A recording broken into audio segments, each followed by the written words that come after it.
Suman Bhattacharya films media প্রযোজিত ও time Story official originals এর আজকের নিবেদন ভৌতিক হারহীন করা গল্প ভূতের পাণ্ডুলিপি শুনবেন এখন। রাত গভীর।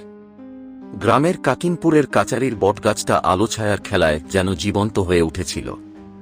গাছের নিচে বসে রইল নবীন, গ্রামের যুবক। তার হাতে ধরা একটা পুরনো বই। বইটার পৃষ্ঠা যেন বাতাসে ফিসফিস করে কিছু বলছে। বইটা নবীন পেয়েছে গ্রামের এক পরিত্যক্ত বাড়ি থেকে। বই খুলতেই নবীন বুঝতে পারে এটা কোনো সাধারণ বই নয়। বইয়ের প্রথম পৃষ্ঠাতেই লেখা, যে এই পাণ্ডুলিপি পড়বে সে নিজের জীবন দিয়ে এর মূল্য দেবে। নবীনের ঠোঁটে মুচকি হাসি। এসব কুসংস্কার সে বিশ্বাস করে না। যখন নবীন দ্বিতীয় পৃষ্ঠায় যায় তখন হঠাৎ চারপাশে বাতাস থেমে যায়। চারিদিকে নিস্তব্ধতা। বই থেকে যেন এক অদৃশ্য ছায়া বেরিয়ে আসে। ছায়াটা ধীরে ধীরে রূপ নেয় এক বৃদ্ধের। বৃদ্ধের চোখে কোনো সাদা নেই, কেবল শূন্যতা। তুমি কি জানো তুমি কি করেছ? বৃদ্ধ ফিসফিস করে বলল। নবীন থতমত খেয়ে জিজ্ঞাসা করল, কে তুমি? কি চাও? বৃদ্ধ বলল, আমি এই পাণ্ডুলিপির রক্ষক। যে একবার এই বই খুলেছে তার আর মুক্তি নেই। বৃদ্ধ জানায়, এই পাণ্ডুলিপি একসময় তারই লেখা, কিন্তু এতে তিনি এক প্রাচীন অভিশাপ মিশিয়ে ফেলেন।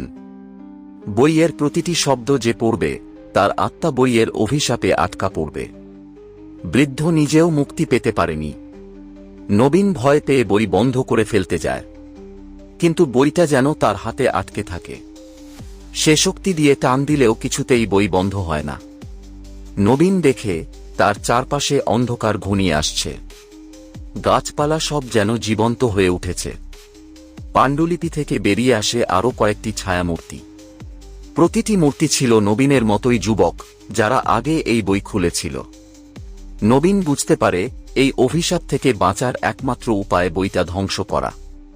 কিন্তু বৃদ্ধ হেসে বলে, পাণ্ডুলিপি ধ্বংস করতে গেলে তোমার জীবন শেষ হয়ে যাবে। নবীন সাহস করে সিদ্ধান্ত নেয়। বইটা পুড়িয়ে ফেলার জন্য সে কুঁড়েঘরের দিকে দৌড়ায়। বৃদ্ধ ও ছায়ামূর্তিগুলো তাকে বাধা দিতে থাকে। শেষমেশ নবীন বইটা আগুনে ছুঁড়ে ফেলে। মুহূর্তেই চারপাশে বিস্ফোরণের মতো আলো ছড়িয়ে পড়ে। নবীন পড়ে যায় মাটিতে। যখন ভোর হয় গ্রামের লোকেরা দেখে বটগাছের নিচে অচেতন অবস্থায় পড়ে আছে নবীন। বইটা আর নেই, তবে দূরে এক অদ্ভুত হাসি শোনা যায়। নবীন কি অভিশাপ থেকে মুক্তি পেল? নাকি সেই হাসি জানায় গল্পের এখনো শেষ হয়নি? শেষ কথা, পাণ্ডুলিপি ধ্বংস হয়ে গেলেও অভিশাপ হয়তো এখনো কোথাও ঘাপটি মেরে আছে। রাত গভীর হলে কাকিনপুরের গাছটা এখনো ফিসফিস করে কিছু বলে, শুধু যারা শুনতে পারে তাদের জন্য। ধন্যবাদ সবাইকে আমাদের এত ভালোবাসার জন্য, পাশে থাকার জন্য। আপনারা কমেন্ট করে জানান কে কী ধরনের গল্প শুনতে চান। আমরা চেষ্টা করব আপনাদের ইচ্ছা পূরণ করতে। Time Story official Facebook page ও ইউটিউব ফলো করুন। ধন্যবাদ সকলকে। আগামী বৃহস্পতিবার আবার কোনো নতুন গল্প নিয়ে হাজির হব আপনাদের সামনে।